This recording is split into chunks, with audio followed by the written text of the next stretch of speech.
સ્વામિનારાયણ હરે સ્વામિનારાયણ હરે. તારીખ આજે 28 ફેબ્રુઆરી 2026. બરાબર. કાલે 29 ફેબ્રુઆરી હોય ને તો મારા ઘરે આવીને પૈસા લઈ જજે. બરાબર. ચાલો. હા, પહેલી માર્ચ છે તો નહીં આવું કે ભાઈ. માર્ચ મહિનામાં પૈસા નહીં આપતો ભાઈ. 29 ફેબ્રુઆરી હોય તો આવી જઈએ કાલે. બરાબર. ચાલો. એટલે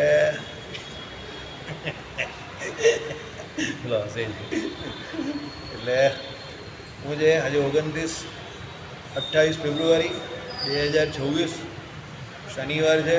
રોજના અનુક્રમમાં આપણે આ શ્રી રામાનુજાચાર્યનું વ્યાસસૂત્રનું શ્રી ભાષ્ય જે છે તે જોઈ રહ્યા છે.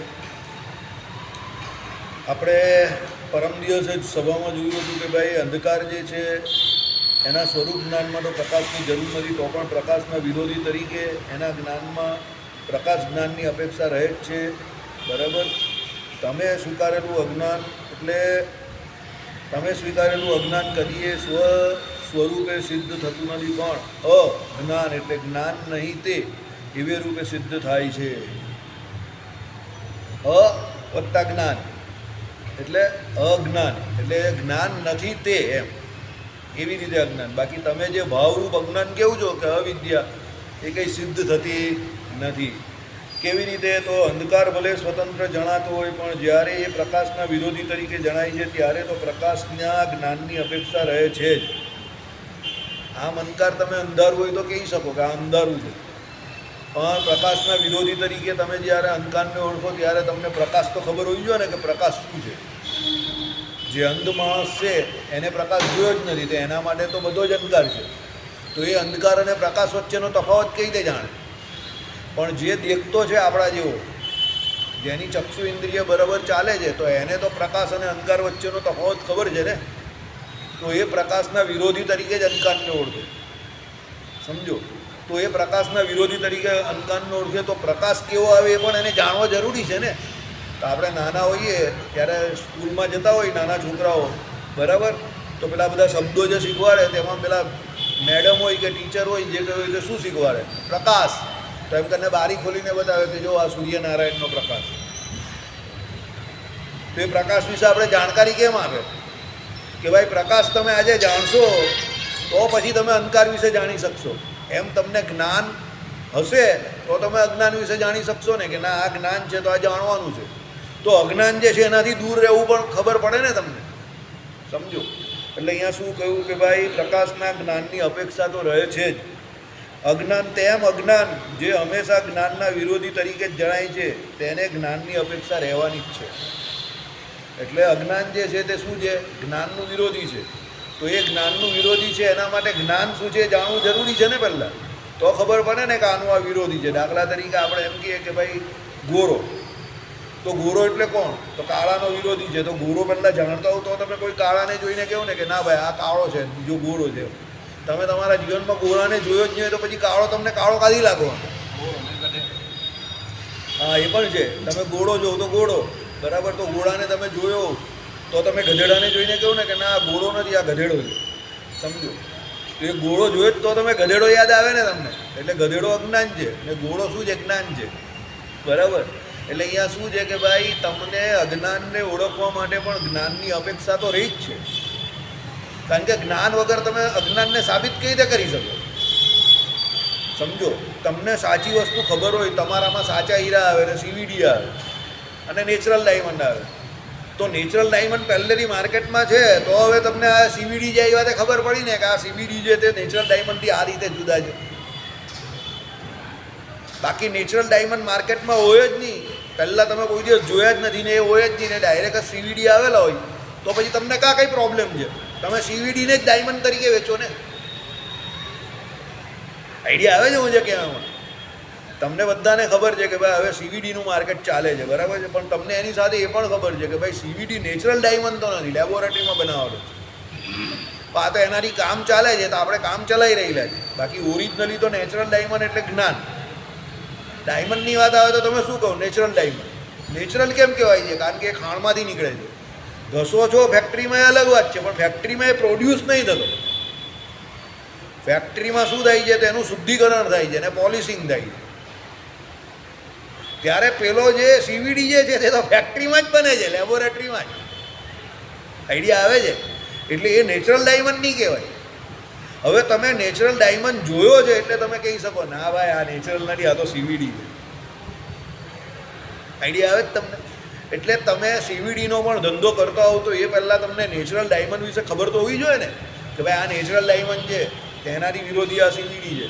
એ તો કાલે ઉઠીને તમને સીવીડીનું કામ કરતા હો ને કોઈ તમને પૂછે કે ભાઈ મારે સીવીડી નહીં જોઈતા, નેચરલ ડાયમંડ મને આટલા જોઈએ છે, તમે મને અપાવશો? તમે કહો ના હું તો સીવીડીનું જ કામ કરું, તો પેલો તરત શું કહે છે તો ચાલો હું તમારે જવા દઉં, હું ભાઈ કોઈ નેચરલવાળા પાસે કરાવી લઈશ, તમારો ધંધો જાય. તો વેપારી કોઈ દિવસ એવું નહીં કહે કે હું એ નહીં કરતો. એ શું કહે છે કે હું તપાસ કરીને તમને જણાવું, મારી પાસે છે જ એમ કરીને. એને ભલે એના વિશે કંઈ જ નહીં ખબર તો પણ એ શું કહે છે મારે ફેક્ટરીમાં ચેક કરાવવું પડશે, તપાસ કરીને જણાવો એમ કરીને એ બીજેથી વ્યવસ્થા કરશે ને બીજે દિવસે ત્રીજે દિવસે માલ પકડાઈ દેશે. પણ એ માટે એને ખબર તો હોવી જોઈએ ને કે નેચરલ ડાયમંડ છે. તેમ અજ્ઞાનને ઓળખવા માટે તમને જ્ઞાનની ખબર તો હોવી જોઈએ ને કે ભાઈ સાચું શું છે, તો તમે ઓળખીને કહો ને ભાઈ આ સાચી વસ્તુ નથી એટલે આ અજ્ઞાન છે. અશોકભાઈને બોલાવો, ઓ અશોકભાઈ જલ્દી અહીંયા આવો.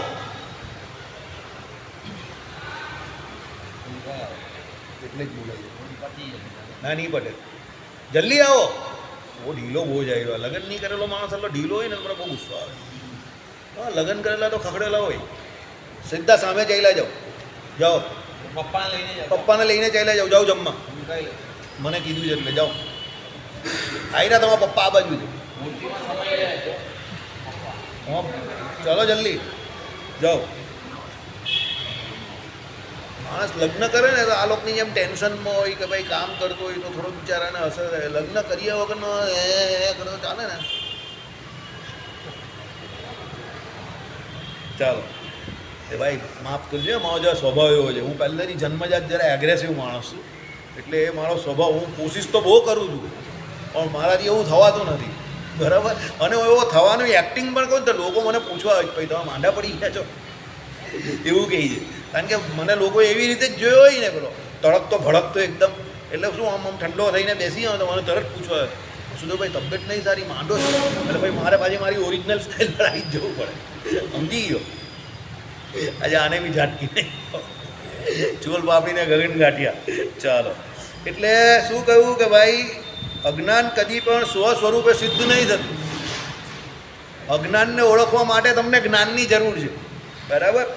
પણ પછી જ્ઞાન એમ એટલે કેવી રીતે જ્ઞાન નથી તે કે જ્ઞાન નહીં તે એવે રૂપે સિદ્ધ થાય છે. સમજો તમે એમ કહો કે ભાઈ આ વિલન છે ને આ હીરો છે, રામ છે તે હીરો છે અને રાવણ છે તે વિલન છે. હવે તમને રાવણ વિલન કઈ રીતે ખબર પડી? એના કાર્યો પરથી ખબર પડી ને. અને રામ હીરો તમને કઈ રીતે ખબર પડી? એમના કાર્યો પરથી ખબર પડ્યા ને. તો તમે રામ જેવા મહાનાયકને જાણો છો એટલે તમને રાવણ જેવો જોઈએ એમ કે સૌથી ખતરનાકમાં ખતરનાક મહાખલનાયક છે એની ઓળખાણ થઈ. કેવું છે એકદમ વિરોધાભાસ છે બંને કેરેક્ટરમાં, બરાબર. રાવણ બળજબરીથી સીતાજીને સાધુનો વેશ ધારણ કરીને અપહરણ કરીને લાવ્યો, અને આ બાજુ રામચંદ્ર ભગવાન લંકાની સરહદ પર આવી ગયેલા ને પછી પણ એવું કહેતા હતા કે જો રાવણ તું સીતાજીને પાછા આપી દેશે તો મારે તારી જોડે યુદ્ધ નહીં કરું, રાક્ષસ કુળ સહિત તને માફી, જા બધાને છોડી દેવા. એની બોર્ડર પર પહોંચી ગયેલા, સમુદ્રનું ઉલ્લંઘન કરીને સેનાએ સહિત, તો પણ છેલ્લી વખત રામે આવું કહ્યું. વિચાર કરો, એના બધા યોદ્ધા મરી ગયા અને છેલ્લે એક રાવણ બચેલો હતો. ત્યારે પણ ભગવાન રામચંદ્રજી આ ઓફર મૂકેલી પાછી કે હજુ પણ કહું છું લંકાપતિ રાવણ તારી લંકા જોડે મને કોઈ નિસ્બત નથી, ખાલી સીતાજીને પાછી આપી દે. અને યુદ્ધમાં છેલ્લે દિવસે જતા પહેલાં એને મેઘનાદે પણ સમજાવ્યો રાવણને કે મેં જ્યારે નારાયણ અસ્ત્ર છોડ્યું ત્યારે એ લક્ષ્મણજીની પરિક્રમા કરીને પાછું ચાલ્યું આવ્યું. એટલે લક્ષ્મણ અને રામ 100% કોઈ સામાન્ય માનવ નથી, કારણ કે નારાયણ અસ્ત્ર કોઈ દિવસ પરિક્રમા કરીને નહીં ચાલ્યું આવે. એ નારાયણ અસ્ત્ર લક્ષ્મણની પરિક્રમા કરીને ચાલ્યું આવ્યું. એટલે હવે મને લાગે છે કે મારો ટાઈમ પૂરો થઈ ગયો. જો હું યુદ્ધમાં પાછો ન આવું, એ મહાન પિતૃભક્ત હતો મેઘનાદ, તો હું તમને કહું છું કે મારા મરવાની ચિંતા નહીં કરતા. ને હું મરી ગયો એટલે પછી તમે જબરજસ્તી યુદ્ધ કરવાની જતા. તમને એવું લાગે કે સંધિ કરવાથી રાક્ષસ કુળ જેટલું બચેલું જેટલું બચી જાય અને લંકા બચી જતી હોય ને તમારું રાજપાટ બચી જતું હોય તો સંધિ કરી લેજો. આ ઓફર એને મેઘનાદે કરેલી અને એ પહેલાં આ જ ઓફર કોણે કરેલી ખબર છે? કુંભકર્ણએ પણ કરેલી. કુંભકર્ણએ તો આનાથી સરસ રીતે કરેલી. કુંભકર્ણ તો રાવણને એવું બોલેલો, ઓ મહામૂર્ખ, ત્યાં શું કરી નાખ્યું તું? જગત જનનીને જગદંબાનું હરણ કરીને લઈ આવ્યો તું તારા ઘરે, પણ તો પણ હું તારા પક્ષેથી યુદ્ધ કરીશ. કેમ કે હું વિભીષણ નથી અને તારા આ ખરાબ સમયમાં જો હું તને છોડી દઉં તો હું કુલદ્રોહી કહેવાઈશ, કુલઘાતી કહેવાઈશ. એટલે એમ કહે કે લોકો ભલે એમ કહે કે વિભીષણના એ પ્રમાણે વખાણ કરશે કે એણે ભગવાન રામચંદ્રજીની શરણાગતિ સ્વીકારી લીધી અને એને કારણે કદાચ આપણા કુળમાં જે કંઈ બધાના શ્રાદ્ધ બાદ જે છે તે પિંડ શ્રાદ્ધ ને બધું થશે, એ વાત સાચી. પણ જ્યારે વફાદારીની વાત આવશે ત્યારે કોઈ વિભીષણને યાદ નહીં કરશે. અને આ પહેલી વખત એ બોલેલો કુંભકર્ણ, ઘર કા ભેદી લંકા ઢાય. સમજો. અને વિભીષણ જ્યારે યુદ્ધના મેદાનમાં સામે આવેલો ત્યારે કુંભકર્ણ પણ એને જોઈને બોલેલો આ કે તે આ જે કામ કરેલું છે કુલઘાતીનું, તારે લીધે આપણું આખું કુળ સમાપ્ત થઈ જવાનું. ત્યારે વિભીષણે પછી કુંભકર્ણને એવું કહ્યું કે મેં તો એમ કે રાવણને નથી છોડ્યો, મોટા ભાઈને, પણ એણે મને લાત મારીને બહાર કાઢી મૂકી. ત્યારે પછી કુંભકર્ણએ એને કહ્યું વિભીષણને કે તે જે કર્યું તે બરાબર કર્યું. તું આપણા કુટુંબમાં એવો એક જ વ્યક્તિ રહેશે જે બધાના પિંડદાન કરશે. જ્યાં ચાલ્યો જાય. કુંભકર્ણની આંખમાં આંસુ આવી ગયેલા ત્યારે યુદ્ધના મેદાનમાં. સમજો. કુંભકર્ણ હકીકતમાં એની જે નિદ્રા અવસ્થા હતી ને તે રાવણની જાગ્રત અવસ્થા કરતાં સારી હતી. રામાયણ એવું કહે છે. કારણ કે એ જેવો નિદ્રામાંથી ઉઠ્યો ને એટલે પહેલું એણે એ જ પૂછ્યું કે મને આ સમય પર કેમ ઉઠાડ્યો? તે કહે કે યુદ્ધ બહુ મોટું એમ કંઈ ચાલુ થઈ ગયું છે અને અયોધ્યા નરેશ એમ કહે કે રામ અને એનો ભાઈ લક્ષ્મણ તે એમ કહે કે લંકામાં એમ કહે કે વાનરોની સેના લઈને, સુગ્રીવની સેના લઈને ચડી આવ્યા. તેણે તરત જ પહેલો સવાલ પૂછ્યો કે કેમ ચડી આવ્યા? એમને એમ તો ચડી નહીં આવે અયોધ્યાવાળા, એમ એણે તરત પૂછ્યું. એટલે પછી એણે કહ્યું કે સીતાજીનું આવી રીતે બોલો રાવણ હરણ કરીને લાવી દીધું જબરજસ્તી. ત્યારે એને એમ આંખ મૂચી ગઈ. એક આવું કામ કર્યું રાવણે. કુંભકર્ણએ રાવણના આ કામના વખાણ નહીં કરેલા, એને રાક્ષસી કૃત્ય કહેતો હતો. અને એણે રાવણને સમજાવવા પણ ગયો. એ રાવણને કહ્યું એને કે આ જગત જનની છે, આ તે બહુ ખોટું કામ કરેલું. પણ પછી રાવણ એનો ભાઈ એટલે કે હું રાક્ષસ કુળ જોડે વિભીષણની જેમ પ્રામાણિકતા ન બતાવું એમ કહીને હું ચાલ્યો જાઉં તો હું કુલઘાતી, કાલે ઇતિહાસ મને કુલઘાતી કહેશે. અને બીજું, અત્યાર સુધી રાક્ષસ કુળનું મેં બહુ ખાધું પીધું છે ને બહુ આરામ કર્યો છે, તો હવે જ્યારે બલિદાન આપવાની વાત આવે ત્યારે હું કુળને છોડીને ચાલ્યો જાઉં તો ગદ્દાર કહેશે મને લોકો. એટલે એના કરતાં મરી જવું સારું છે, રામના હાથે મરવું સારું છે. એણે આવો વિચાર કર્યો. એમ કરીને એ યુદ્ધભૂમિમાં ચાલ્યો. પણ એ પણ રાવણને સમજાઈને ગયો, મેઘનાદ પણ સમજાઈને ગયો. અને છેલ્લે રાવણ હતો તે રાવણને પણ ખબર પડી ગયેલી કે સામે જે છે તે નારાયણ છે અને હું ચોક્કસ મરવાનો છું. રાવણ કહે કે હવે મારા કુટુંબમાં કોઈ બચ્યું નથી, બધા જ પૂરા થઈ ગયા છે, તો પછી મારે જીવીને શું ફાયદો? હવે જો હું યુદ્ધ ન કરું તો મને ઇતિહાસ કોઈ દિવસ માફ નહીં કરે. મને ઇતિહાસ સૌથી મહામૂર્ખ અને સ્વાર્થી રાજા કહેશે ને કાયર કહેશે કે મેં મારી લાલસામાં ને લાલસામાં મારું આખું કુટુંબ ગુમાવી દીધું અને છેલ્લે યુદ્ધ કરવાનો સમય આવ્યો, મારું પરાક્રમ બતાવવાનો, ત્યારે હું એમ કહી કે મારી જાન બચાવીને ભાગી ગયો. નહીં, એમ હું પણ લડીશ જ અને મરીશ જે હોય. અને એ લડવા ગયો અને મર્યો પણ ખરો. હવે તમે સમજો, રાવણ મહાજ્ઞાની હતો, બરાબર. વેદ જે છે એનું એને જ્ઞાન હતું. સમજો, શંકર ભગવાનનું જે શિવ મંગળ સ્તોત્ર એને રાગે સહિત સૌ પ્રથમવાર આ જગતમાં ગાનાર રાવણ હતો અને સંગીતનો સૌથી મોટો નિષ્ણાત હતો. રાવણ કૈલાસમાં જઈને શિવજી જોડે સંગીતમાં સાદગી કરતો હતો. એટલે બંને સાથે વગાડતા હતા. રાવણ એટલો હોશિયાર હતો. વેદોમાં જે શ્રુતિઓ આવે એને રાગે સહિત ગાતો હતો. રાવણ અજ્ઞાની ન હતો, પણ એને અજ્ઞાન શું નડ્યું? એ જ કે ભાઈ સીતાજીનું હરણ કરી લાવ્યો. એટલે જ્ઞાન અજ્ઞાનનો મેળ છે ને એકલા બોલવાથી કે એકલા ચાલવાથી કે જે કંઈ તમે કોઈ બહુ સારા વક્તા હો એનાથી નહીં થતો, સંજોગો વસાત થાય. બરાબર? એટલે તમે તમારા સંજોગોમાં કઈ રીતે વર્તન કરો છો એ તમારા જ્ઞાન અને અજ્ઞાનની પરિભાષા આપે છે. એ તમારું પચાવેલું જ્ઞાન છે. બાકી ચોપડી તો બધાને બહુ મોડે થઈ જાય, એ કંઈ જ્ઞાન નથી, એ તો વાક ચાતુર્યતા છે. પણ અમદાવાદનો કેસ નહીં થયો હમણાં, સમજો. કથાવાચક તો એ પણ હતા, બહુ સરસ કથા વાંચતા હતા, પણ કહેવાનો મતલબ શું છે કે આપણે તમને ખબર છે 4 કે 5 દિવસ પહેલાં જ અહીંયા જ આ સભામાં જ વાત કરેલી કે શાસ્ત્રના અપ્રત્યક્ષ જ્ઞાનથી, શાસ્ત્ર મોડે હોવાથી તમારી વાસના કુંઠિત થતી નથી કે વાસના જતી નથી. વાસના તમારી ફક્ત ને ફક્ત ઉપાસનાથી જ જાય છે. એનો જીવતો જાગતો ઉદાહરણ જો આ 2 દિવસ પહેલાં બનેલી ઘટના. શાસ્ત્રનું જ્ઞાન તો એને પણ હતું જ ને, અપ્રત્યક્ષ જ્ઞાન તો સમજો. એટલે શાસ્ત્રના અપ્રત્યક્ષ જ્ઞાનથી તમને વાસના નહીં કુંઠિત થતી કે વાસના નથી જતી. વાસના તો તમારી ભક્તિ કરવાથી, ઉપાસના કરવાથી, ભગવાનને વિશે તમારો જે સ્નેહ જે છે, ગોપીઓની વાસના જગત સંબંધી કેવી રીતે તૂટી ગઈ? ભગવાન સંબંધી એમને પ્રીત કે હેત કે આસક્તિ થઈ ગઈ, એટલે એમને જગત સંબંધી વાસના તૂટી ગઈ. એટલે ભગવાનમાં આસક્તિ થાય તો જ જગતની આસક્તિ તૂટશે, યાદ રાખજો. બાકી આ બધું મોઢે કરવાથી કે આખું શ્રીભાષ્ય ભણી જવાથી, કદાચ તમે ભણાઈ પણ કોઈને નાખો તો એનાથી કંઈ તમારી વાસના નહીં તૂટવાની. એટલે એવો પ્રયત્ન કરવાની કોઈ દિવસ કોશિશ નહીં કરતા. બધા સર્વશાસ્ત્રમાં તમે નિષ્ણાત થઈ જાઓ ને ફટાફટ બધું મોઢે બોલતા થઈ જાઓ, પ્રમાણ તો તમે આમ ફટાફટ આપી દેવો, એનાથી કંઈ સિદ્ધ નહીં થવાનું, સમજો. એનાથી કંઈ સિદ્ધ નહીં થતું. એ તો પોપટને તમે શીખવાડો 10 શબ્દ તો પોપટ નહીં બોલતો. એ જ્ઞાન નથી એકચ્યુઅલી. જ્ઞાન કયું છે તે તમે સમજો કે જ્ઞાન તો એવી વસ્તુ છે કે જે તમને અંદરથી થયું તે કે ભાઈ આ ભગવાન જે છે તે ભગવાનને વિશે મહાત્મય જ્ઞાને સહિત ભક્તિ, તો એ ભગવાનનો મહાત્મય જાણીને ભગવાનને વિશે ભક્તિ કે હેત કરે અને પછી એને અંદરથી જ ભગવાનને વિશે જે કોઈ કર મર્યાદા કેવી રીતે ભગવાનની પાળવી, ધર્મ મર્યાદા, એ ભગવાન બહુ રાજી થાય છે. તો એ મર્યાદામાં એની જાતે એની મેળે જ રહેશે. શાસ્ત્રનો કોઈ મેળ નથી એમાં, સમજો.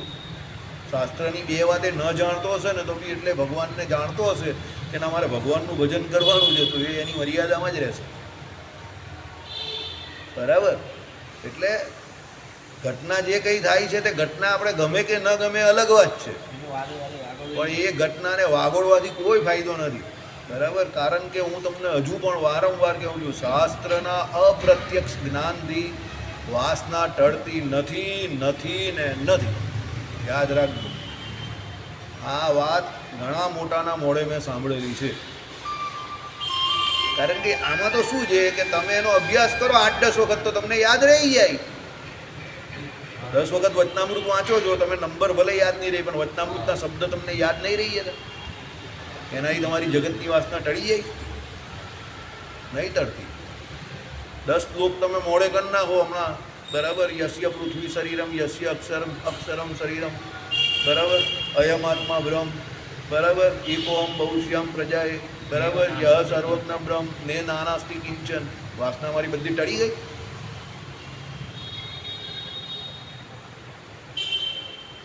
એકો નારાયણ બ્રહ્મ દ્વિજો નાસ્તિ. આ કંઈ બોલવા મને પ્રયત્ન પડ્યો? તે મોઢે કરવા અને આમ કંઈ વિચાર કરીને બોલ્યો?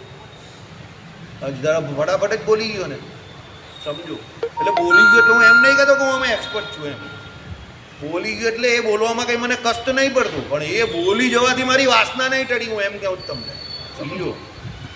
એ બોલી ગયો એટલા માટે કે ભાઈ એનો મને રોજનો અનુભવ થઈ ગયો. તમે ગાડી ચલાવો છો તો ઘરેથી આવો છો તો હવે કંઈ મોઢે કરીને આવો છો કે મારે આમથી આમે, તો મિકેનિકલી તમારી ગાડી એ બાજુ વળી જ જાય જ કે નહીં, સમજો. પણ એનાથી એ વસ્તુ સિદ્ધ થઈ જ કે તમારું કોઈ દિવસ એક્સિડન્ટ થશે જ નહીં.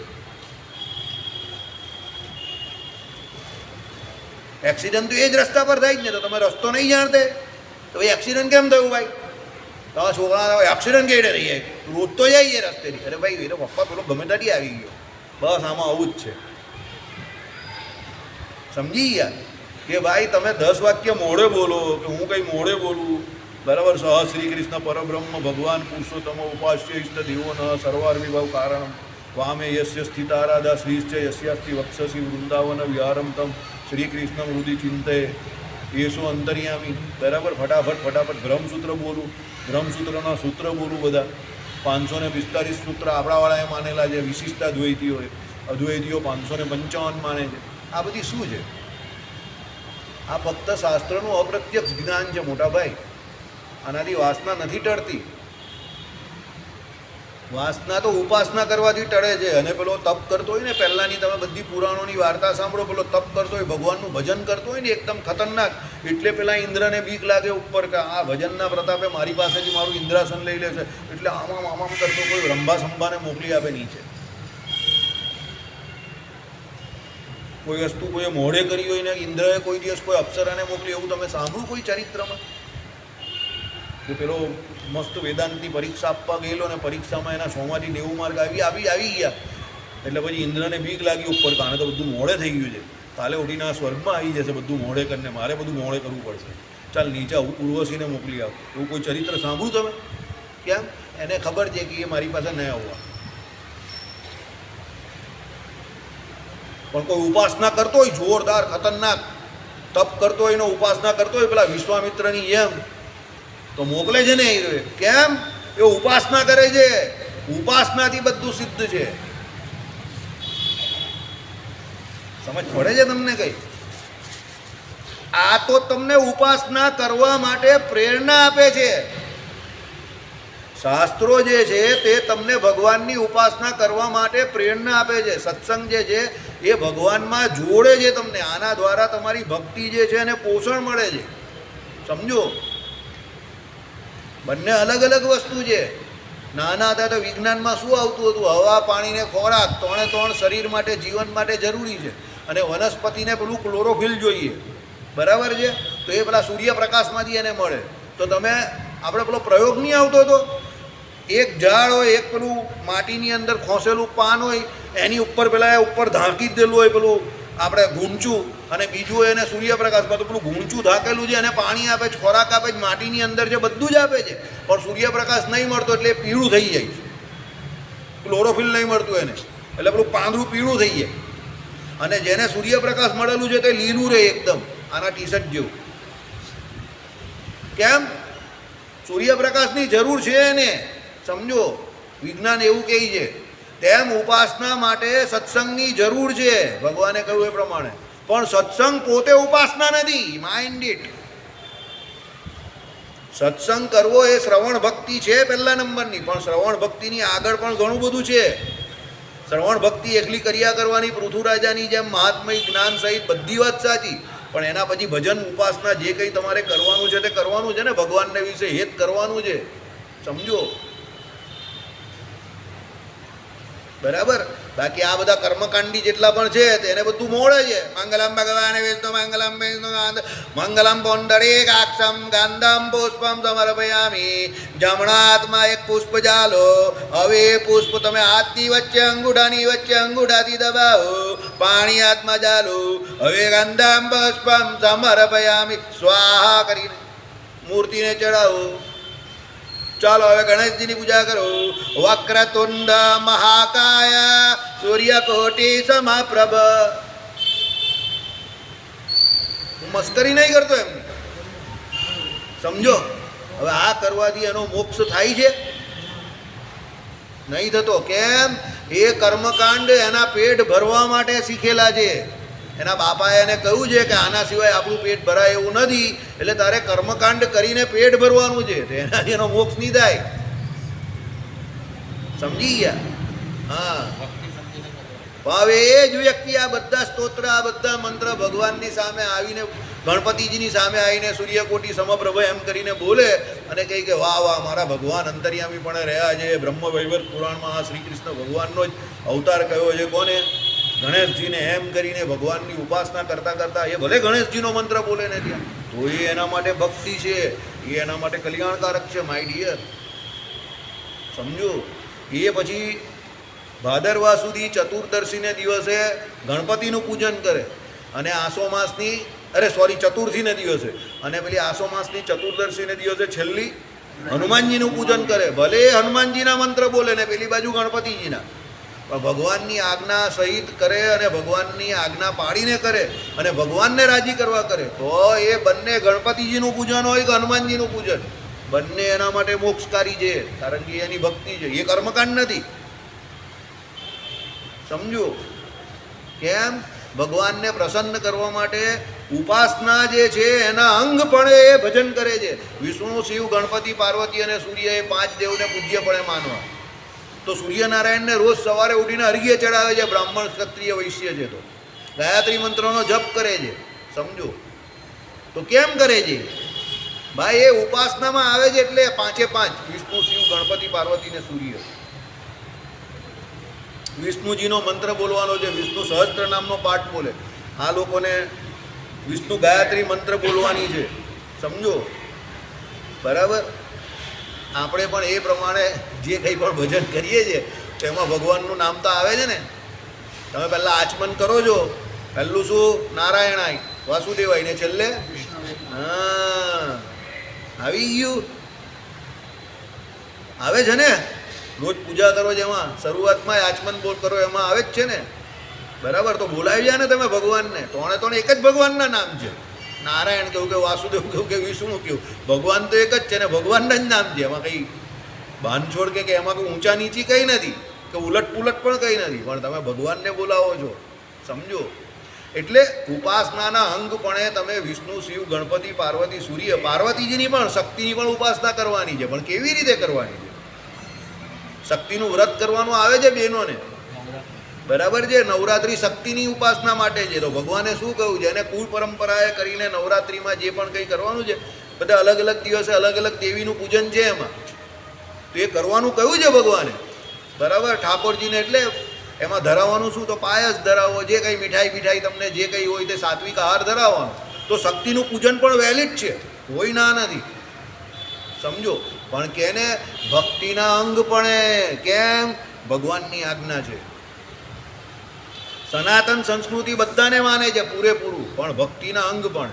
પણ પછી તમે આ બધું જે કંઈ કરો, નવરાત્રિનું પૂજન કરો કે ભાઈ ગણપતિજીનું કરો કે કષ્ટભંજનને હનુમાનજીનું કરો, અને પછી એ બધા પાસે ઇન્ડિવિજ્યુઅલી તમે કંઈ ને કંઈ માગો કે મને આ આપી દેવું, પેલું આપી દેવું, ફલાણું ઢીમકું, તો એ ભક્તિ નથી, એ ઉપાસના નથી, એ વેપાર છે. ટકા ટકા ટકા ટકા ટકા ટકા. ચલો ભાઈ, 100 રૂપિયા કા માલ લે લો. 100 રૂપિયાનો માલ વેપારી કોઈ દિવસ 100 રૂપિયામાં આપે નહીં. એ તો 150 કહે પહેલાં, પછી જુઠ્ઠું બોલે કે જો તને 150માં આપું, તારી આગળવાળાને 160માં આપેલો, બરાબર? પછી છેલ્લે પેલો કંઈ ચાલ તું તો ઘરનો માણસ છે, તને 140માં આપી દેવા, એમ કરીને 100નો માલ 140માં પકડાવે. એ જ કોણ કહેવાય? વેપારી કહેવાય. તેમ ભગવાન જોડે પણ પેલો વેપાર કરે, હનુમાનજીના મંત્રોનો જપ કરે, ગણપતિનો જપ કરે, નવરાત્રિનું આખું વ્રત કરે, બધું જ કરે, પણ પછી છેલ્લે બધે શું માંગે? એ ભગવાન મારું આટલું કામ કરી નાખજો, ફલાણું છે, ઢીમકું છે, ભંડારા ભરપૂર રાખજો. તો પછી એ ભક્તિ નથી, એ ઉપાસના નથી. એ તો તમે તમારી વાસનાની પૂર્તિ માટે કરેલું છે. સમજો પછી તમે વાસનાની પૂર્તિ માટે કંઈ કરો એટલે એનો મતલબ શું થયો? તમે હજુ બહુ વાસના અંદર બધી ભરી પડેલી છે. તો વાસના જેવી હોય, આસક્તિ જેવી હોય, એ પ્રમાણે જીવ કર્મ તો કરે ને, બસ. તો પછી આવું ન કરવાનું કંઈ થઈ જાય. હવે તમે સમજ્યા? એટલે કોઈ વ્યક્તિને કોસવાની કોઈ જરૂર નથી. Mind it. આ કામ કોઈ પણ કરી શકે છે ને કોઈનાથી પણ થઈ શકે છે. નારદજી જેવાથી થઈ શકે છે, તો પછી આપણે કોન્સેક્રેટ કે તમે કહો ઓમ ને, મને બધા ઘણા લોકો કહે ઓમનો તો કથાવાચક. અરે ભાઈ, મેં કહું તમે નારદજી જેવાની વાત કરો ને યાર. નારદજી જેવાનું શાસ્ત્રમાં આટલું મોટું ઉદાહરણ આપેલું છે, બ્રહ્માજીનું ઉદાહરણ છે, શિવજીનું ઉદાહરણ છે, તો પછી અત્યારનાની કા વાત કરો છો? મને તો કંઈ આશ્ચર્ય થતું જ નથી. હવે બોલો, જરા પણ નહીં થતું. કોઈ કંઈ પણ મને દુનિયાની કોઈ બી ઘટનાથી જ આશ્ચર્ય નહીં થતું. સમજો સવારે પેલા હુમલો કેવો કરી નાખ્યો ઈરાન પર, બરાબર? આપણે નહીં કહેતા હતા માર્ચ મહિનો આવવા દે, ચાલુ થશે કંઈ ને કંઈ. જો આ બાજુ પેલા લોકો અફઘાની લોકો પાકિસ્તાન પર હુમલો કરી નાખ્યો ને આ બાજુ ઈરાન પર હુમલો કરી નાખ્યો. હજુ માર્ચ નહીં શરૂ થયો, હજુ તો માર્ચ બેઠો નથી, પણ બધા જ કહેતા હતા માર્ચ મહિનો શરૂ થવા દેવો તમે, બરાબર? પછી 5 ગ્રહોની યુતિ બેવાની જ ને. આજથી કદાચ છે 28, આજે જ છે ને? હા, તો બસ હવે ચાલુ થઈ ગયો. હા, આજે છે ને 7 વાગે 5 ગ્રહની યુતિ છે ને, બસ. બોલો, વાહ! એ લોકો 6 મહિના પહેલાંથી કહી છે જ્યોતિષો. ત્યારે તો ઈરાન ને અમેરિકાના યુદ્ધની કંઈ વાત પણ નહીં હતી કે 28 ફેબ્રુઆરીએ 5 ગ્રહ ભેગા થશે એટલે માર્ચ મહિનો તમે આવવા દેજો એમ કે એ લોકો બિચારા બલમનસાઈથી કહેતા હતા. પેલો ઈરાક નેતાન્યાહુ કે હું કામ તમને ખોટા હું કામ પાડું, હું એક દિવસ પહેલાં જ હુમલો કરી નાખું. લેવો નહીં, તમે લોકો સાચા. એણે આજથી જ હુમલો ચાલુ કરી દીધો, ધમકી ધનાધન. એમાં છે ને બે ગ્રહણ આવે ને એટલે વચ્ચે તોફાન થાય. અમારે તો ગ્રહણ ગયું અને બે ગ્રહણ તોફાન થાય. સમજી ગયા મારી વાત? એટલે આપણે શું છે કે અત્યારે બધું બરાબર ચાલે છે ને એટલે આપણે એમ જ કાં તો બધું આવું તને આવી રીતે જ રહેવાનું છે. એવું નથી હોતું, યાદ રાખજો. કોરોના કાળમાં જે 1-1.5 વર્ષ ગયેલું, લોકો કેવા પોકારી ઉઠેલા કે ભાઈ બધું નોર્મલ થાય તો સારું. હવે એ તો જ્યારે કાળનું પ્રધાન પણ હોય અને કાળ બગડે ને ત્યારે આપણે એની કિંમત થાય. આપણી પાસે જે વસ્તુ હોય એની આપણે કિંમત નથી હોતી. અત્યારે શાંતિથી સત્સંગ થાય છે, માળા ફેરવાય, ભજન થાય છે, કીર્તન ગાય છે, આ બહુ મજા આવે. હા, પછી ભજન પછી જે કંઈ થવાનું હોય તે પણ થાય છે. હા, બહુ મજા આવે, બહુ સુખ આવે છે. વાહ વાહ. એ તો ભાઈ એ તો થતું હોય એટલે એવું લાગે, પછી બંધ થઈ જાય ત્યારે એમ થાય કે સારું થતું. જમી આવ્યા ભાઈ, બધા જમી આવ્યા. નહીં, જમી આવ્યા ભાઈ, બધા જમી આવ્યા. જો અશોકભાઈ ને એના પપ્પા છેલ્લા છે, આવી ગયા. લેવો, આવી ગયા. બસ જો આ લોકો છેલ્લા આવેલા સૌથી. ભાઈ જમવાનું હોય તો જમી આવ્યા. એ જમીને આવ્યા ભાઈ, બધા જમીને આવ્યા સભામાં. ખાલી આ ભાઈ જ છેલ્લા બાકી અત્યારે મોકલી આવ્યા મેં. એ ને એમના પેલા અશોકભાઈ, એ બી જમીને આવ્યો. અશોકભાઈ તો ત્યાં જ છે. લેવું બરાબર. ચાલો, બધા જમીને આવેલા જ ને. ચાલો, ઓકે. એટલે જ્ઞાન અભાવની માફક ભાવરૂપ અજ્ઞાન પણ જ્ઞાનની એટલી જ અપેક્ષા કરે છે.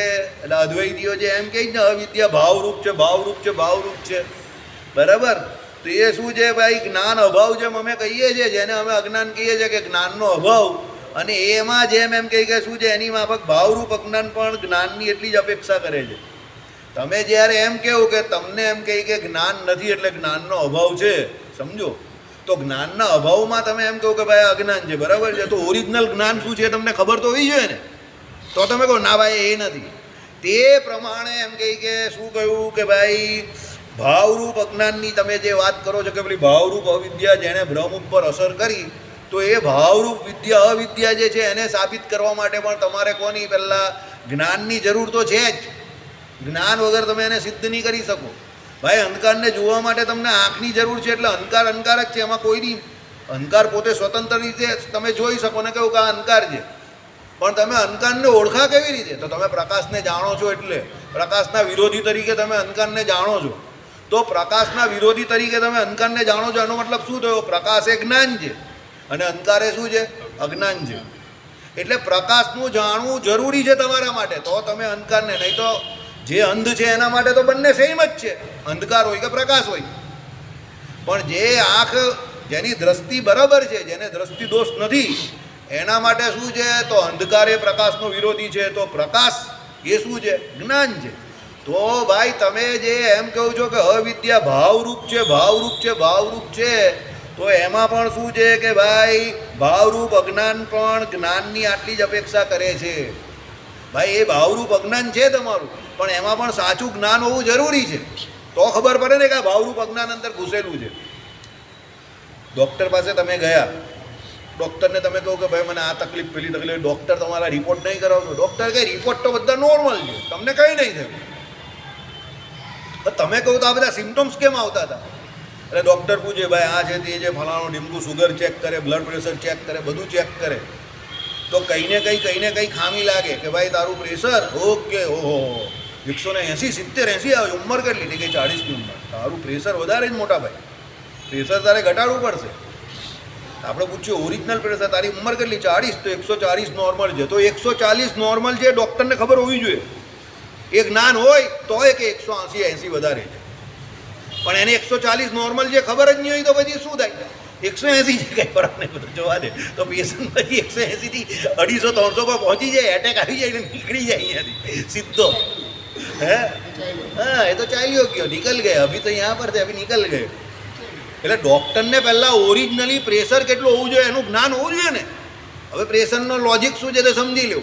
તમારી ઉંમરમાં 100 ઉમેરી દેવાના, એ તમારું પ્રેશર રિયલ, એનાથી વધુ નહીં જોઈએ. તારી ઉંમર કેટલી બનીશ? બોલ ચાલ 47, તો તારું 147 હોવું જોઈએ.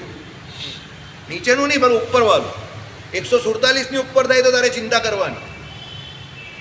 હવે એમાં પણ 147નું કોઈ 155 થયું તો બહુ ગભરાવાની જરૂર નથી. 3-4 દિવસ શું કરવાનું, રોજ 4-5 લીટર પાણી પીવાનું, અને પછી ભારતના પુત્રો, સમજી ગયો ને?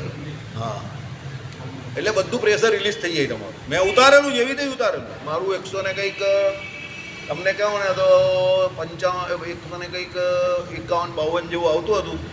પેલા પાછળ બતાવવા ગયો ને તો મને કહ્યું કે આવું વધારે છે થોડું. મેં કહ્યું એવું છે?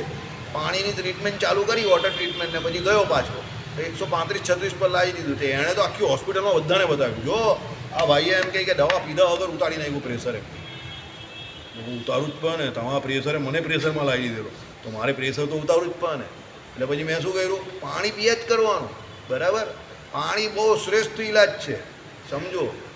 જોરદાર પાણી પીવાનું 4-5 લીટર, અને રોજ સવારે 2 ગ્લાસ પહેલાં ગરમ પાણી પી જવાનું. બરાબર, ગટર લાઈન ચોખ્ખી રાખો તો ડાયાબિટીસ પણ નહીં થાય, એવી તમને ગેરંટી જોડે. જેને કોન્સ્ટિપેશન થાય ને ડાયાબિટીસ, એને થવાની શક્યતા વધારે છે. જેને કોન્સ્ટિપેશન હોય ને એનું સવારે જે પહેલું જે સુગર કાઢે ને, ફાસ્ટિંગ સુગર, એ 100 ઉપર જ નીકળે. અને જેને કોન્સ્ટિપેશન નહીં હોય એનું 90 થી 100ની વચ્ચે નીકળે. લખીને આપો. જેટલાને કોન્સ્ટિપેશન હશે, જેટલાને ઝાડો ખુલ્લાસથી નહીં થતું હશે, એ બધા સવારે ફાસ્ટિંગ સુગર જે એની માપવા જાય ને તો એની 110 ઉપર જ નીકળશે, જોઈ લેજો. અને જેને બધો નિકાલ થઈ જશો હશે ને એ પછી ફાસ્ટિંગ સુગર કરાવવા જશે ને તો એનું 90 થી 100ની વચ્ચે આવશે. બરાબર, એટલે તમને એવું લાગે કે ભાઈ સુગર વધે એવું કે એવું કહીએ તો પાણી ગરમ પીવાની ચાલુ કરો. એટલે જેટલું પાણી પીશો એટલે શરીરમાં જે વધારાની સુગર હશે તે પણ બધી યુરિન દ્વારા નીકળી જશે, શાંત થઈ જશો તમે એકદમ. દરેક જગ્યા પર એક જ લોજિક લાગે, ભારતના પુત્રો. બરાબર, આગળનું બોલવું નથી.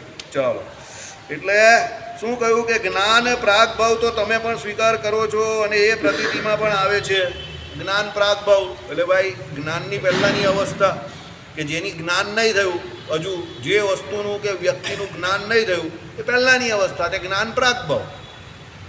બરાબર, તો જ્ઞાન પ્રાગભાવ તો તમે પણ સ્વીકાર કરો છો. બરાબર, અને એ પ્રતીતિમાં પણ આવે છે. તો તમને પણ પ્રતીતિમાં આવે જ છે ને, બધાને પ્રતીતિમાં આવે ને. દાખલા તરીકે હું તમને કોઈ એવો પ્રશ્ન પૂછું, તમે કહો વાસુદેવ ભાઈ આ તો નહીં ખબર યાર, અને પહેલી વખત આવ્યું. તમે યાર આવા અઘરા સવાલ પૂછો તો એ થોડું ચાલે. તો એ તમને જ્ઞાનનો પ્રાગભાવ છે, કારણ કે તમે હજુ એના સંસર્ગમાં આવ્યા નથી, તો એ પ્રાગભાવ જ હોય ને. હવે તમને જ્યારે હું જણાવો આ તો ખબર હતી, તરત તમે કહેશો, એટલે તમારો પ્રાગભાવ ટળી ગયો. એટલે તમને જે વસ્તુ કે ક્રિયા કે વ્યક્તિનું જ્ઞાન હજુ થયું નથી એ પહેલાંની અવસ્થા છે, તે જ્ઞાનનો પ્રાગભાવ છે. હવે એ તો દરેકના જીવનમાં ઘટે ને. આપણે કંઈ નારાયણ થોડા છે કે સર્વ દેશ, સર્વ વસ્તુ અને સર્વ કાંડને એક કાળા વિચિન્ન આમ જોઈ લઈએ, બધું જાણતા હોઈએ. આપણે માણસ છે, તો આપણે ન જાણીએ એ વાત નોર્મલ છે એકદમ. ઘણી બધી વસ્તુ એવી છે કે આપણે નથી જાણતા. બરાબર, તો એમાં કંઈ છુપાવવાની વસ્તુ નથી કે હું નહીં જાણતો તો બધાને એવું તો શું લાગશે કે વાસુદેવભાઈ અહીંયા બેઠેલા છે અને એમને નહીં ખબર. અરે ભાઈ, નહીં ખબર હોય, વાસુદેવ છું પણ ભગવાન થોડો છું કંઈ, સમજો. એ તો બધા જોડે બને. જ્ઞાનનો અભાવ તો શક્ય જ છે. એ વસ્તુ હોય, ક્રિયા હોય, જે પણ કંઈ હોય, તે વ્યક્તિ હોય. ઘણા વ્યક્તિ તમે જીવનમાં પહેલી વખત મળતા હો, તમારી ઉંમર 70ની હોય, પણ તમે પહેલી વખત મળતા હો તો તમે કાંઈ એને ઓળખવાના. તો પેલો કોઈ 70 વર્ષનો થયો એને ઓળખતો નથી. અરે પણ ભાઈ પહેલી વખત જ મળે તો 70 વર્ષમાં કાંથી ઓળખે? બરાબર, એટલે એ તો પ્રતીતિ થાય જ છે.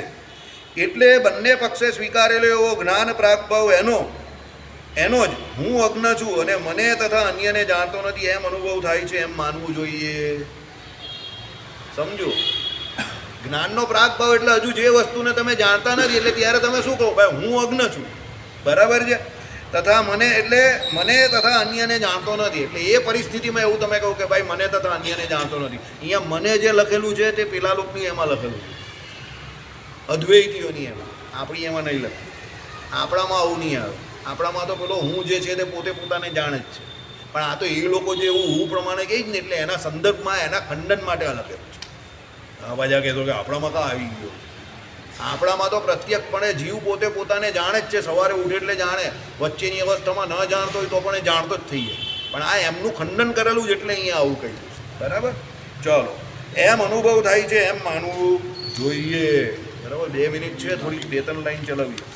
વળી નિત્ય મુક્ત સ્વપ્રકાશ ચૈતન્ય એ જ એક સ્વરૂપ છે એવું જે બ્રહ્મ તેને અજ્ઞાનનો અનુભવ સંભવતો નથી. ગિરીશભાઈ, આપણો પહેલા દિવસનો સત્સંગ આ ચાલુ કરેલું ને પહેલા દિવસનો કે ભગવાનમાં કોઈ દિવસ અજ્ઞાન સંભવે નહીં, કારણ કે ભગવાન જે છે તે તો સ્વયં પ્રકાશ છે અને સ્વતઃ બધા પદાર્થને અનંત કોટી બ્રહ્માંડના એક કાળા વિછિન્ન સર્વકાળમાં જાણે જ છે.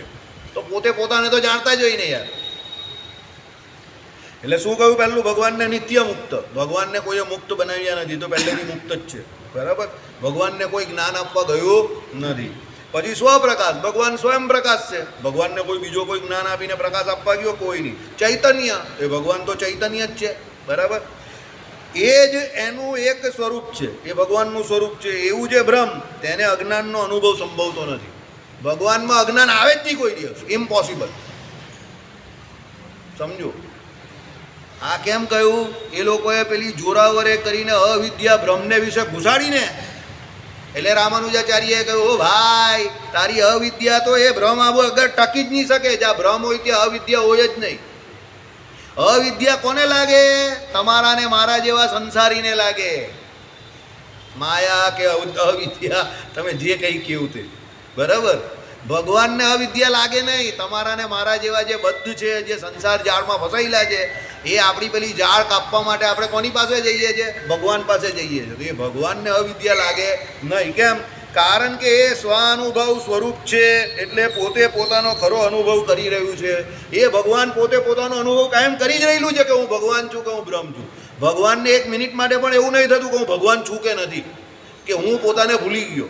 એવું બને જ નહીં. ભગવાનના હું પણ ભગવાનને કોઈ દિવસ ડાઉટ જતો નથી. આપણે અમુક અવસ્થામાં જાય છે, હું કોણ છું મને ખબર નથી, મારો બાપો કોણ છે, મારી મમ્મી કોણ છે. સમજો.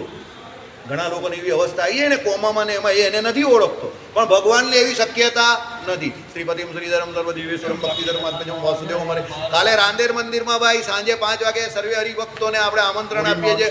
ફગવા ગાવા આવી જજો હોળીના, અને પછી તો જે કંઈ છે તે તમને ખબર જ છે. ચાલો. પ્રથમથી હરિને રે ચરણેથી